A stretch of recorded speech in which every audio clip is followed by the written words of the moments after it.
Welcome back to our discussion of moral relativism. So in the last video, we left off with two questions. So the first had to do with the reasons someone might have for being a relativist. And so we want to think about, are those reasons good reasons? So here on the screen, I have the question put another way. So here I ask the question, what are some reasons someone might have for disagreeing with relativism?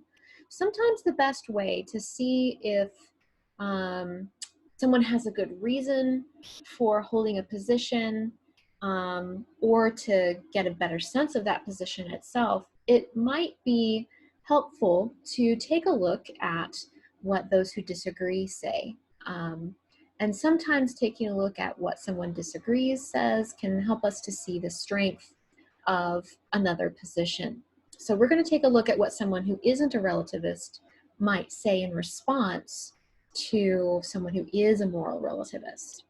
And we also have the so what question. What's at stake if moral relativism is true? So this is basically a question of what's the consequences of moral relativism, and like, why should we care to even think about this theory? So we're going to start with this second question. So what's the big deal? What does it matter? If ethics and morality is relative, then you do then start to have a question about how moral progress actually happens. Is it truly possible for human beings to make moral progress? So moral progress is basically a way of, it's shorthand for saying society and cultures have moved from doing bad things to doing to eliminating those bad practices and even doing good things instead. So think about stances on slavery. So a couple hundred years ago, slavery was acceptable, but then people started to realize, hey, this is wrong. So they were condemning this practice and attempting to abolish it. But then, if ethical relativism is true, if that's the way the world is morally, how do you explain moral progress?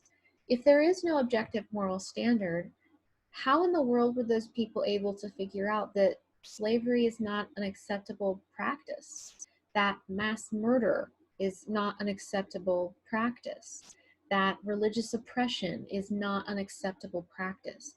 How have we figured that out if there is no moral fact of the matter? What explains our ability to move from things that we think are bad to things that we think are good? And notice that moral relativism, if it's true, you can only evaluate moral claims within the culture that they're made. So what's troublesome here, what's tricky here, is how in the world do we morally condemn a culture in order, or one of its practices, in order to say that it's wrong, so that we do in fact make moral progress? So people within the cultures of England and America and other countries had to condemn the practices that were going on within their own culture. But if moral relativism is true, they should not have done that, and they shouldn't have been able to do that. So moral relativism kind of gets a little tripped up on this question of moral progress. How do we explain the fact that societies move from what we think are bad practices to good practices? The other question is, and it's kind of related to what I just brought up, if moral relativism is true, how do we condemn the social ills of our day, so racism and sexism, if moral claims are only true relative to the culture in which they're made? So within a culture, typically when you have a revolutionary who is pointing out what's morally problematic in that culture, they are rising up from within their own culture to condemn it. But if moral relativism is true, we shouldn't be doing that. Moral relativism actually prescribes that we don't do that we don't condemn any culture, including our own, because we can only evaluate the moral claims that are made within a culture according to that culture's own standards. So this raises a problem when thinking about our own social ills of racism and sexism. Does moral relativism actually allow us to condemn the things that need to be condemned? To say that certain practices that are wrong are in fact wrong so that we can change them and do something about them. So this is kind of what's at stake if moral relativism is true. These are the kinds of questions that are on the line. These are the kinds of problems that moral relativism has a hard time answering. And so this is one of the reasons that you want to think about why is a theory, why is a theory a good theory to follow, and what are its consequences? So here's some responses that someone who disagrees with moral relativism might say in order to, just as a response to moral relativism. So first, moral relativism is what we might call self-referentially incoherent. So you can think about this problem as a do as I say, not as I do. So if relativism claims that there are no objective moral standards, then we might have a problem. Moral relativism is in some sense a moral standard. It's saying that you should not, or it's saying that what's morally right or wrong is dependent on the culture in which that action is taken, according to which culture that you are from. But notice that that is what we call a normative claim. It's telling you that this is the way things should be. But moral relativism is telling us that there is no way things should be ethically. So then how in the world is moral relativism true? So you can think about this problem or this response as a question. How can relativism be true if all claims are context dependent? Isn't moral relativism a context dependent claim? But if moral relativism is a context dependent claim, it can't be true because it's making a claim about how all cultures should interact with one another. Second, we might wonder about relativism's promotion of tolerance. Is a theory's promoting a virtue a good reason to think it's true? Some might say no, we shouldn't adopt a philosophical view just because it promotes an intellectual virtue. As good as that intellectual virtue is, we want to have good reasons for what we believe. And there are other ways to cultivate the virtues. So tolerance is one way to think about it is you are willing to sit and listen to someone else's ideas, someone else's viewpoint. It also means that you permit them to abide by those standards without some kind of violent reaction or some kind of way of oppressing them, basically. So one way that we can practice this, another virtue we could think about instead of tolerance, is intellectual humility. So intellectual humility is the admission that, hey, I could be wrong on something. And what that means is I need to be open and willing to listen to those around me. It also means that even if I disagree with someone else, that doesn't mean that I have the right to disregard them, to treat them disrespectfully. It means that it's an opportunity for me to learn and to listen to their ideas. But intellectual humility is a choice, and it can be practiced even when there is an objective fact about the matter.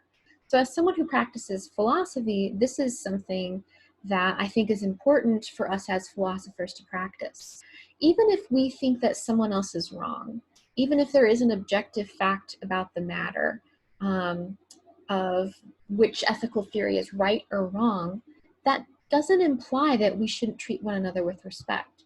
So even if it turns out that, let's just say, utilitarianism is, the ethical view to which we should subscribe, that doesn't mean that utilitarians would somehow, just because they have their finger on the right ethical theory, it does not imply that they're able to or should in any way practice a kind of hubris or pride in what they think is right, and then based on that are able to treat other people in a wrong manner or a disrespectful manner. We can be disrespectful even when we disagree. So it doesn't seem to follow that just because there's an objective fact about the matter that we have to be intolerant or we can't practice intellectual humility. Then we might wonder if diversity of culture and religious belief in fact imply relativism. So we might want to question this claim that claiming that someone is wrong implies disrespect or intolerance. And we've just talked about that, so we won't go too deep into this. But just because we have a plurality of options on the table, that doesn't mean that they're all equally valid or they're all, there's no right objective fact of the matter about which is the correct objective standard or correct religious belief. So another way of looking at this problem of the diversity of cultures and religious belief or more ethical belief is maybe ethics and all of those disciplines are hard. Maybe finding out what's the right way to go, what's true about the world is a difficult task. And I don't mean to say or imply that disagreement isn't a tough problem, but we should be aware that just because something, you've got a lot of options on the table in front of you, that doesn't mean that there isn't one objective way that the world is. So diversity of culture and religious belief doesn't in fact imply relativism, and philosophers say that we can block that inference by showing that maybe it's just hard, it's difficult to try to figure out what the right way is to do ethics. So then there's the argumentum ad nautium. So the way that this goes is that basically if ethical relativism is correct, then there's no way to condemn the Nazis for what they practiced and what they did, right? So remember the problem of the fanatic for Kant. So it seems like even if you follow the categorical imperative, you could have somebody who is a Nazi who's so devoted to their belief system that they would, will it for everybody else. So this is a problem basically in thinking that we might have an issue in condemning what the Nazis did as in fact wrong. And we think that what they did was wrong, and I think rightly so. But what's the problem with relativism is that it doesn't provide a good foundation for being able to say why it was wrong. Because all that relativism tells us is that you can only evaluate the moral claims, moral judgments that are made within a culture by that culture's own standards. And by the Nazis' own standards, they were right in what they did. And so those of us who are in other cultures can't condemn the actions that they took. So that seems to be a problem for relativism. And then we might wonder, perhaps cultures aren't really as diverse as we once thought. There might be similar underlying values while their expressions are diverse. And you can actually find this idea in the writings of someone named, she's an ethicist. Her name is Martha Nussbaum. And you can also find this in the works of C.S. Lewis. So the thought goes something like this.